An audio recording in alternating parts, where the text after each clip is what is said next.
One of the things I often recommend when trying to use a non primary language with your children is to print out or put up posters that allow you to read things you will want to say to them in that space. And it's a great thing to do. It's very helpful, but it can also be very time consuming. So today I wanted to show you one trick for using already existing materials and being able to print them in a larger, read-on-the-go friendly size without having to write them all out yourself. So I want to show you, this is a Quizlet deck that was made by Ojibwe-Motadida, and it's all about feeding and eating with babies. And they have 73 different terms here, which is too much for me to put on one piece of paper because it's not easy to scan quickly. And also I just can't learn that fast. So what I do is I pick the ones that are at my level now, and then I return to the list later when I've memorized those. I also do multiple, so I could divide it up by space in my room. I'm much more likely to have to tell my kids to eat at the dinner table than I am in the living room where they eat their snack. So different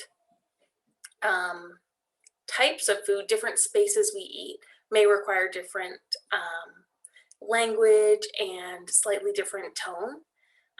So you can do multiple sheets and just pick the ones that work for where you want to put this specific piece of paper. So what you can do is star them, and this is really for to help with studying. But what I do is I star them, and it usually fits about 10 per page. And then I go to the top and say print.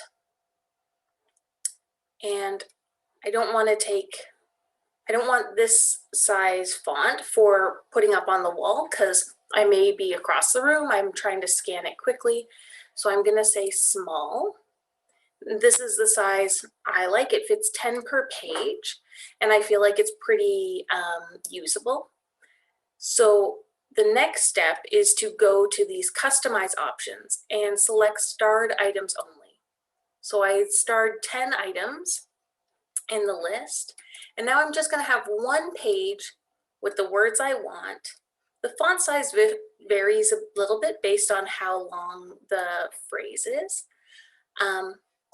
but it's very easily readable. And once you use it quite often, you'll be able to quickly find the one partially based on the size of the text. And now I want to open it as a PDF.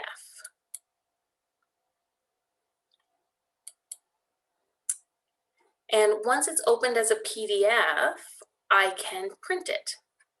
And so I'm going to pause the recording while I go and grab the printout. Okay, so I'm back with my printout, and you can see I have 10 phrases that are relevant to a specific location and situation, and I didn't have to write them all out. And those of you who have listened to me speak other places will know I had pages like this all over my house. And one of the things tips like this do is help repurpose materials that are intended for adults sort of in a studying situation by changing them a little bit like we're doing here, and instead of using it as a cue card, using it as a printout to enable us to have the vocab we need in the situations when we need them. We're able to repurpose materials made by others to help forward our family's language learning. And it can be super valuable.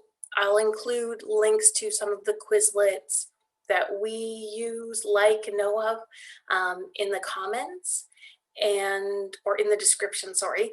And hopefully this is helpful for you and your family in your language journey. Gigawabbaman.